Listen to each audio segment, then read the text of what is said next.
Hey everyone, and welcome to our next lecture video on File I/O. So in this video we're going to be learning about how we can read and write files in Python. Let's go ahead and get started. So how can we read from files in Python? Well, we're going to use the open function so that we can open up the file and then we'll read through that file. So first let's talk about how we can use the open function. So the open function takes at least one parameter, and that'd be the path to the file. So where is that file located at? And what it returns is known as a file descriptor. So that is something that we're going to assign to a variable, and then we'll use that variable, or the file descriptor, to access the file's contents. At the end, it's very important that we remember to close the file when we're done. So when it comes to reading, there are a few different ways that we can read the contents of a file. One way is to use the read function. And what the read function does is it reads the whole file into a string. Okay, so here in this example, we are creating a file descriptor called myFile. We're setting it equal to that open function, providing a path to the text file, and then we're using that variable to call the read method, and that's bringing in all the contents of that file into our string, and then we can print it out. Lastly, at the very end, we just want to make sure that we close that file. So why don't we go through a quick example here locally on our computer. I've got a text editor here, and I want to put some text in it. So let's see. Hi, my name is Bob. 1, 2, 3, and then bye. Okay, so I'm going to save this, and I'm going to save mine in my CSCI 145 directory here. We'll call it test.txt. So it's very important that we remember where we saved this. If I hover over this, I can see that it's in my home directory in Documents, CSCI 145, test.txt. Alright, so next, what I want to do is open up idle.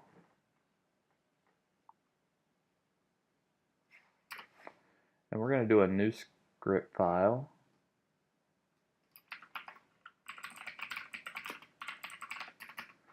Okay, so the first thing we want to do is create that variable to represent our file descriptor. So I'll call that myFile. And we're going to call the open function. And mine was located in my home directory. So you could actually do it just like how it was over here with the squiggly Documents CSCI 145 test.txt.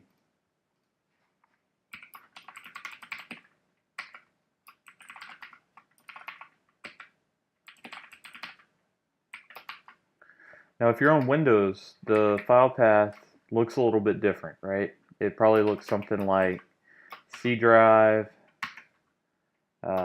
users, whatever your username is, documents, and it really depends on where you saved it.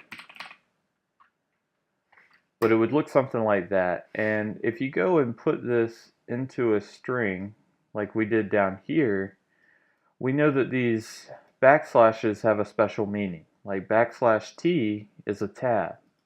So whenever we're writing file paths from Windows, we need to escape the backslash and write it twice.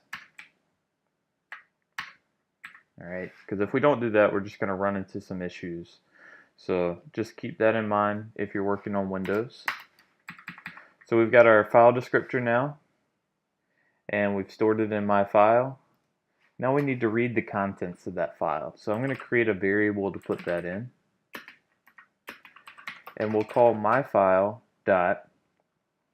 So we're using our file descriptor, we're using that dot operator to access some of the methods associated with that file descriptor, and we want to call read.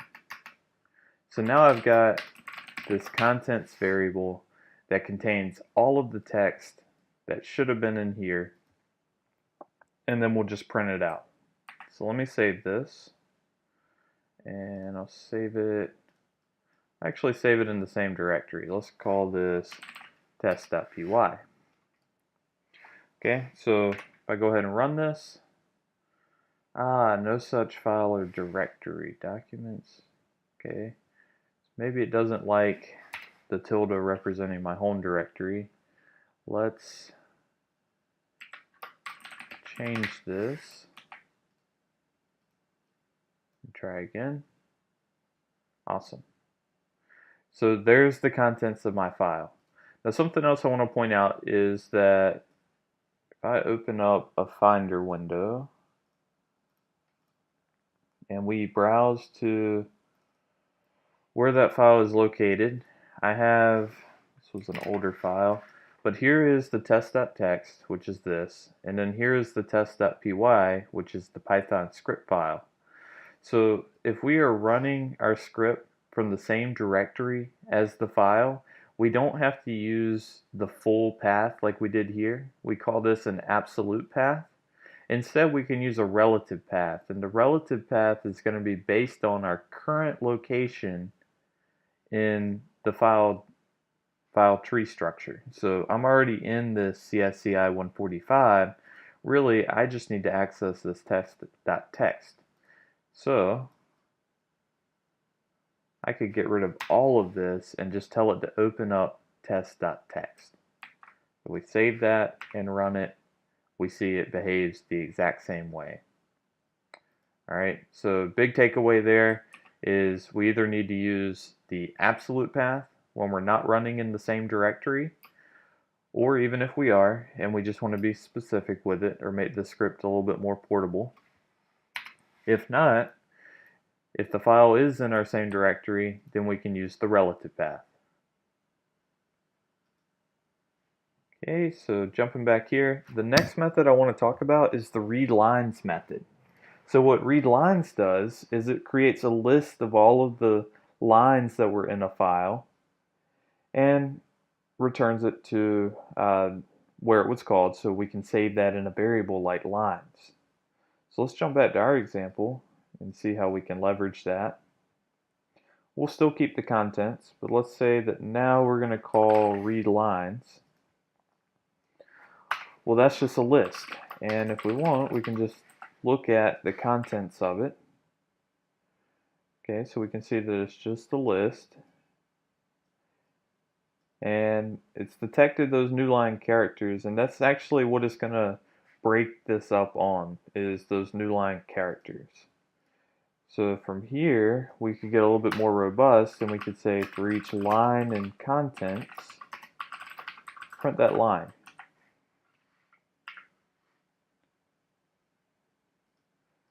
Okay, so something to keep in mind when you do that is that the print is going to send a new line character, and also the line itself, if we look at a single element here, has the new line character in it. So two ways that we could get around that, if we didn't want it to do that, we could say just end it with nothing. Okay, so that's one way to do it, is tell the print not to send a new line character. The other way to do it would be to call that strip function on line. So let's get rid of this, and if we call line.strip, that's going to get rid of the trailing new line character here. Okay, so if we run that, we see that works the same way as well. And I'd say that this is probably a more preferred method, because at the end here, if we were to have kept it the way we had it, where we said end equals nothing, let's say we were going to do some more printing, this print is going to come up on the same line as by, because if you look at by, there was no new line character at the end of it. If I run this, we see that they run together. But if we were to change it back to the other way we had it, with the line.strip, we're not going to have that issue, because the print is still sending the new line character regardless.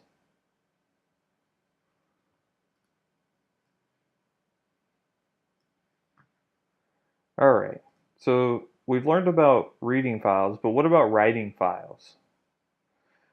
Well, it follows the same structure. We're still going to call open, and we're going to have to call open with a little bit or an extra parameter. So that extra parameter is going to be the mode.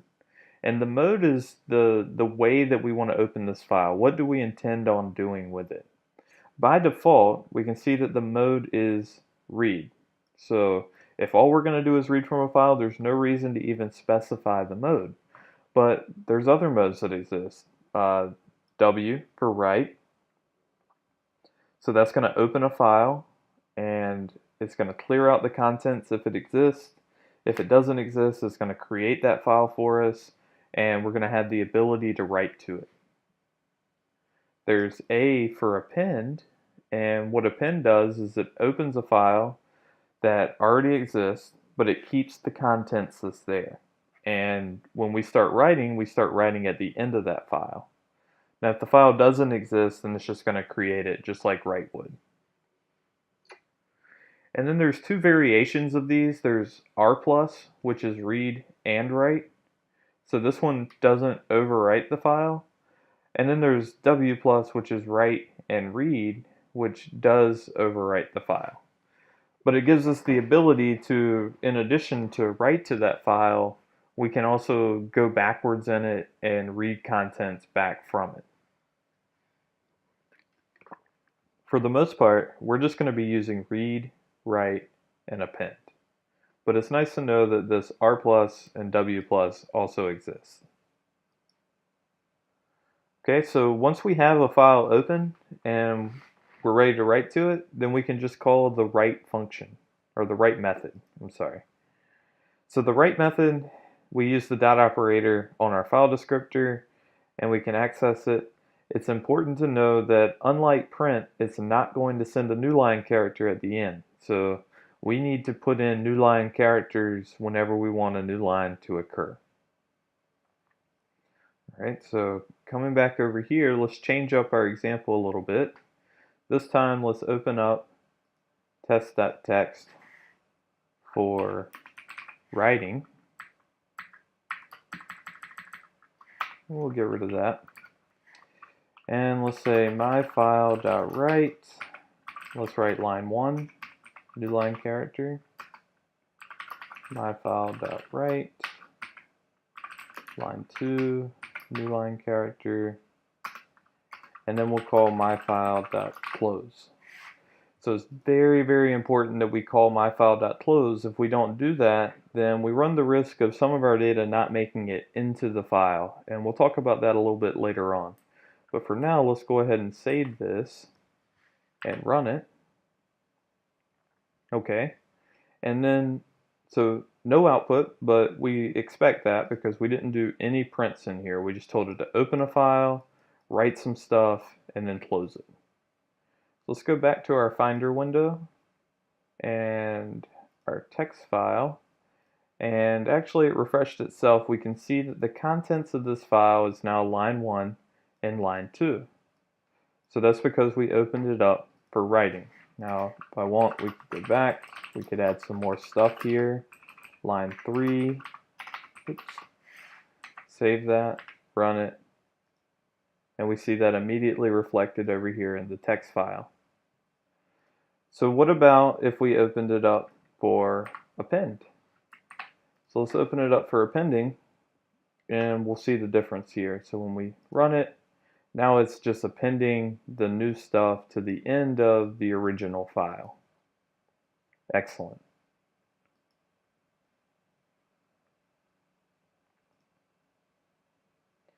Alright, so I mentioned that we really need to make sure that we close a file. And the reason we need to do that is because calls to write will be buffered by default. So internally, our operating systems contain a buffer of what it is that we want to write to a file. And that data gets flushed to the file after each new line character.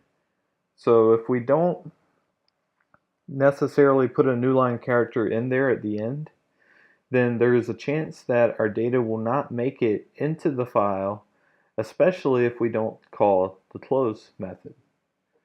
Okay, so we can specify a buffer or a buffer size as part of the open function, but we can also force the buffer to flush itself to the disk by using the flush method, and then some operating systems require that you use this os.fsync to make sure that your file gets synced with the buffer. So here's just a little example of this. Um, right here we see that this is line 3. There's no new line character being written. So if I want to make sure that that gets there, then I'll call myfile.flush. And additionally, just so that the script is very portable and works on many operating systems, we'll call this os.fsync. Now notice, in order to use this, I had to import the OS namespace up here. But once I did so, I was able to access all of the functions associated with the OS module. And then lastly, we just call myfile.close. Now, an important distinction here, this myfile.close should flush all the buffers for us anyways. It's important that we do lines 9 and 10 if we're going to be doing some other logic in here, and perhaps the program could crash or get terminated, and we really need to retain this data. Okay, so really in this example, lines 9 and 10 is not really needed because this close is going to flush the buffer anyways.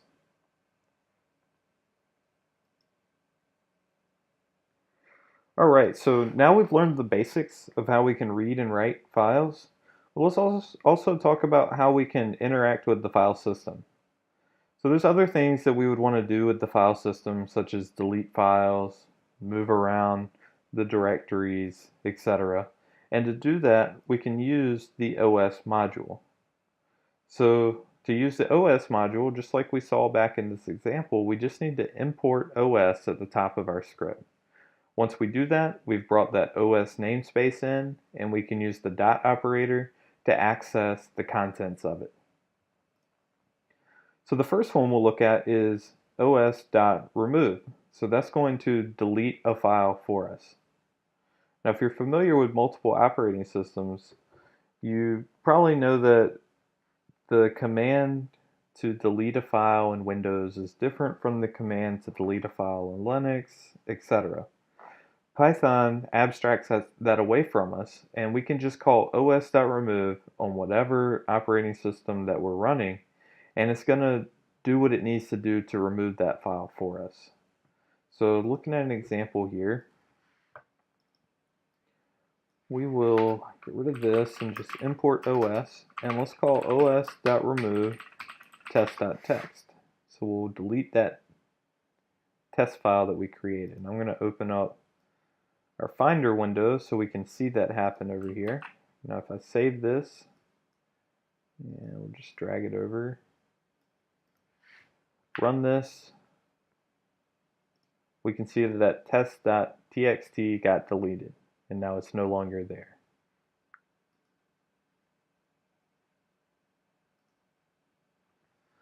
If we had a directory that contained other directories and other files, and we wanted to make sure that we went through all of them, we could use this os.walk function. So here's just a quick example of what this might look like. This is a illustration of a directory structure that we may have. Let's say that we have a test directory, and inside that test directory we have a directory A, a directory B, and one file, so file 1. And then inside of directory A we have file 1, file 2, and inside directory B we have file 1, file 2, file 3.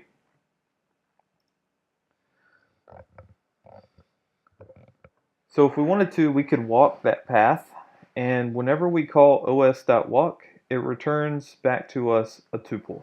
And that tuple contains the directory name, so that's going to be the directory that we're currently in, the subdirectories, and then the files that are inside that directory.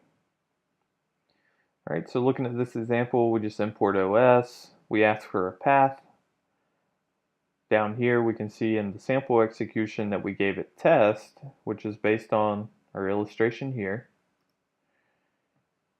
So then we began walking it, and on each iteration we could see that the first time we were in test, and it contained two subdirectories, A and B, and the file's file 1, and then we moved into test A. So we sort of drilled down into this directory, and we can see in the output that there were no subdirectories, but there were these two files. And then the same thing for the test B directory. No subdirectories, but there were 3 files within it. So it's sort of a way for us to recursively go through and, well, essentially walk through the file system and look at all of the files or all of the subdirectories that exist. So there are a lot of different functions and functionality made available to us with the OS module. What I'd encourage you to do is to look at the documentation on python.org for the OS module so that you can get an idea of what else the OS module allows for us to do. So something else that we already hit on a little bit earlier in the lecture was that operating systems use different path separators. So what do I mean by that? We had talked about how Windows uses this backslash. So C:\\/ users, me, documents.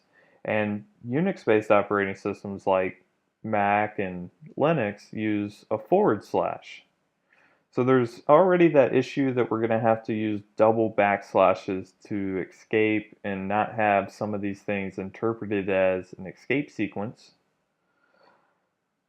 But there's also the issue of having a portable script, and we want to be able to write our scripts that work on whatever operating system that we place it on, regardless of what the path separator is. So there's another module we can use, the os.path module, and that's something that we can import into our script. So just like on line 1 here, we just import os.path. And we can pull out the separator. It's just a variable that exists in there. os.path.sep is the separator for your current operating system, or whichever one that you're running on. So to see that, we could actually just do this over here in the interactive prompt by import os.path, and then let's just print out os.path.sep, and we see that mine is the /. But if I was running on Windows, it would have returned a backslash. Okay, so that's one way that we can detect what our path separators are, and that can help us build up file paths later on. Speaking of building up file paths, we could definitely do some concatenation if we wanted to. So we could have something like home plus os.path.sep plus your username plus os.path.sep, and you get the picture there, to build up all of our file paths. Or we can use this os.path.join, and what it's going to do is it's going to put the correct separator in between your folders and files that you list out here as arguments. So just to show you what I mean here, let me bring this up. So we could print out os.path.join, and in it we could do home, query, documents, CSCI 145 test.txt, and that builds up this whole string for us using the correct separator.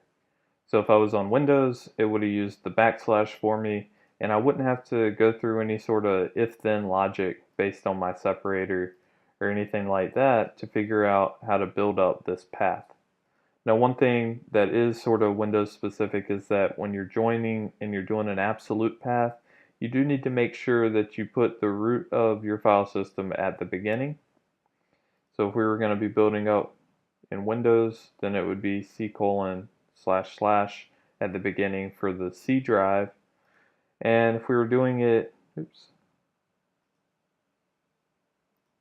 Linux or Mac, we would need to put a / right up here at the beginning.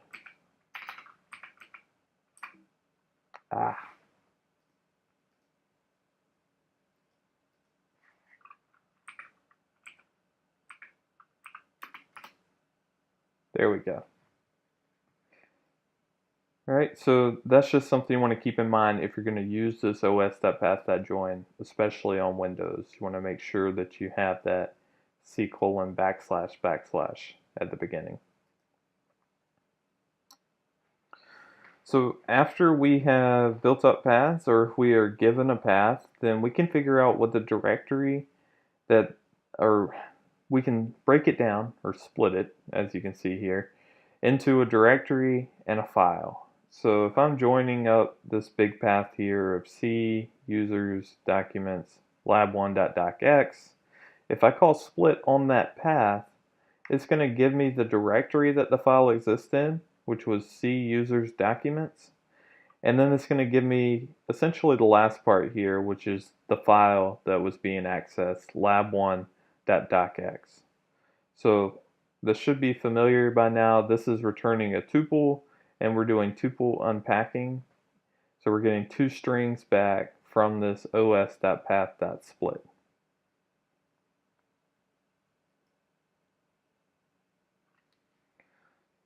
So if we wanted to, we could use the exists method inside of os.path to determine if a file path exists or not. So this is great for input validation. We can see here in this example that we're grabbing a file path from the user, but let's say that we were going to open that file for appending and we needed to make sure that it existed already, or else that may clue us in that there was an issue, or perhaps the user entered a wrong value. We can use this os.path.exists to determine if that path exists, and what it returns to us is a Boolean. So it's going to return true if the path exists, false if it doesn't. So we can actually, before we go too far in this example, let me illustrate that. Let's see, we've already got os.path imported, so os.path.exists. If we say test.py, because that's our script file, we can see that that's true. But if we try to search for some, or not search, but check to see if some other file exists, it doesn't, because it's not in this directory with me. Okay? So as long as that path doesn't exist, we can tell the user that it doesn't and try to get a new path. And then since this is a while loop, it's going to come back up and check that new path, and we're not going to let the user get past this while loop until they've entered a path to a valid file. Now, one caveat with exist is it will return true if what we're checking is a directory. Okay, so maybe we really want to make sure that we get a file and not just a directory. We can use this isFile method from os.path. So same sort of example here, same structure. We grab a path and we're saying, while this is not a file, whatever this path is, prompt for a new path.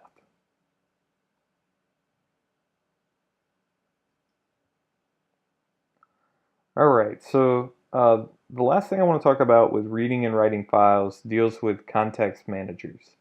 And the context manager makes it a lot easier for us. Well, it kind of just saves a step for us. And you'll see what I'm talking about. When we use a context manager, we use something known as a with statement. So before, we would say something like f equals open myfile.txt. But if we use a context manager, we would write that as with open myfile.txt as f. And then you'll notice that we indent and have a new block of code underneath that with statement. So that block of code is where f exists. And then once this block finishes and we dedent back, F is now gone.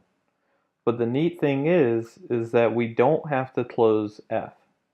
So before, at the beginning of the lecture, we were having to call myfile.close or f.close in this situation.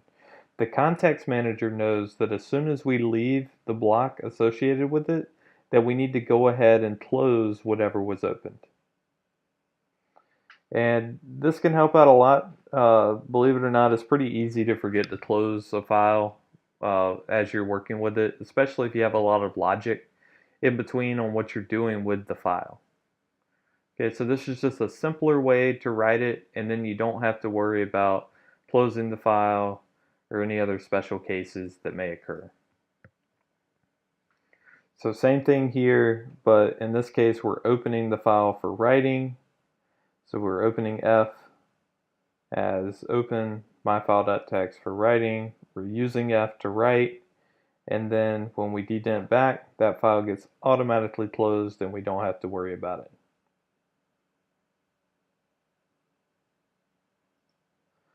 So one module that can help us when we're writing files, a special file type that we see sometimes is called a CSV file. So a CSV file is a comma separated value file. Let's say that we had a file of grades. So we have name, grade 1, grade 2, and it's sort of a way to list out a table of data. That's sort of what it looks like. In fact, we can import CSV files into Excel and it'll pull them into the different columns and rows for us.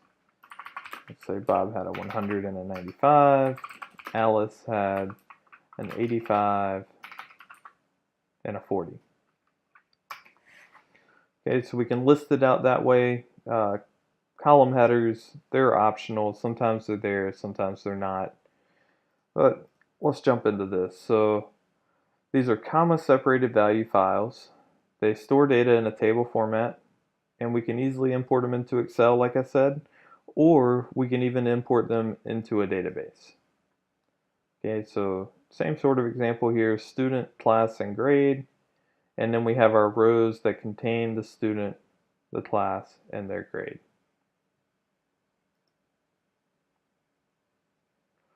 Now, of course, we could pretty easily create a file that contains this and just put commas in between the data that we want to write out. But there is a module that helps us write CSV files, and it's the CSV module. So we can use our context manager to open up a file like students.csv, and we'll open that up as CSV file. And then we can use the csv.reader to pass in our file and tell it that the delimiter is a comma. So why would we need to pass in the delimiter? Well, there's other types of files like tab delimited files. So this CSV module is a little bit more abstract in that if it was a tab delimited file, we could put a tab here and it would be able to parse that out for us. But we're using CSVs, and by default a CSV uses a comma, so we'll use that as our delimiter. And once we do that, then we can use our CSV underscore reader that gets returned from this to loop through all of the rows, and the rows get returned to us as a list. Okay, so that makes it pretty easy to just pick out and parse out the data that we want to see. Same thing goes for writing. So if we open up a CSV file for writing, let's call it CSV file, we can call this csv.writer on that file, and we'll call that csv underscore writer. Then we can write out different rows, or we can write a single row or rows to that CSV file, and it'll go ahead and put that delimiter in there for us. So in this example, I created a list. That's my header. This is the column header. So we have student, course, and grade. And then we have rows, which is a list of lists. And these are all of the rows that I want to write to that file. So depending on what we want to write, if we want to write just a single list to the file as one row, we would call write row. And if we want to write multiple lists of the file, we would call write rows. And then since we're using the context manager, when we dedent back or the script ends, if this is the last line, then it's going to automatically close that file for us. And it would generate a text file that would look something like this.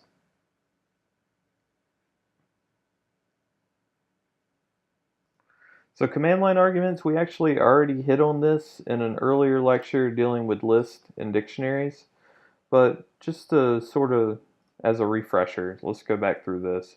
Command line arguments are a different way to pass information into a program when you run it.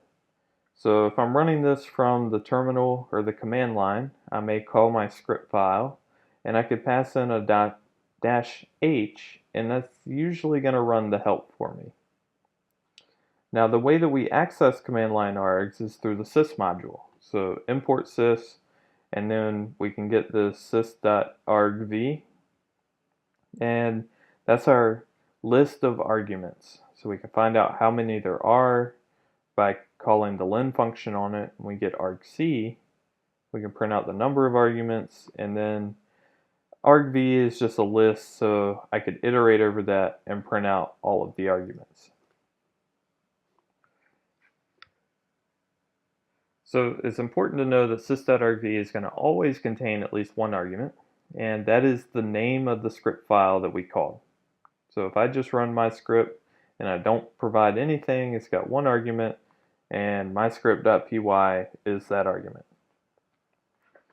Now if I provide multiple arguments, it's going to split them up based on white space. So as it sees white space, it interprets that as a new argument, which is why it sees 4 arguments here, and then we can see the 4 different arguments printed out. If we don't want for it to break something up on white space, or if one of the arguments that we're passing in contains white space in it, then we just need to quote it. So when we do that, we get 5 arguments here, 1, 2, 3, 4, and 5. And as we go through and print them out, we can see that 1, 2, and 3 got interpreted as just one argument.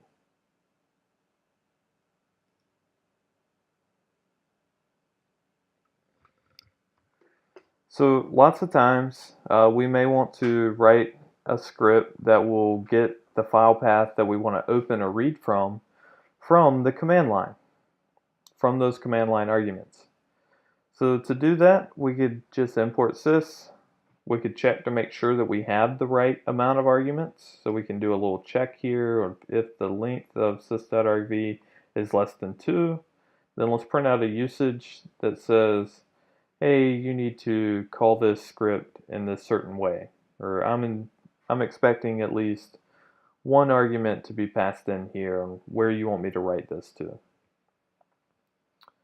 And then we can call sys.exit1, and what this is going to do is exit the script immediately. So the number that gets passed in here can be anything from 0 to 255, and basically anything other than 0 indicates that an error occurred. So if we exit a script and we get a 0, we can check that in the terminal or the command line, and we can see that no errors occurred. But if we get something other than 0, it sort of clues us in that something bad may have happened. But if we get past there, then we can assume that we have something in sys.argv sub 1, and we can open that file and go through and read it and print it out, or whatever else we were going to do with that file path. Okay, so this is just an example of running that script that we just saw. Running my script is going to tell me that, hey, I need to see one argument here that we're calling output. And of course, if you wanted to, you could be a little bit more descriptive as to what the purpose of this argument is. Also, if I echo $question mark in a Unix-based file system, this is going to tell me what the return code was. So I'm seeing that 1 here. And that's coming from my sys.exit. Okay, so that's letting me know that an error occurred. If I run this again and I pass in that file that we just created, the students.csv, then it's going to go through and hit on lines 9, 10, and 11 and print out the contents. So that's why we're seeing this. And then if I echo my return code again, we see that we get a 0. So we know that execution finished normally in this script. All right, so that wraps up our lecture on file I/O. Hope you guys enjoy the labs and exercises this week. If you have any questions, please feel free to reach out to me. Thanks.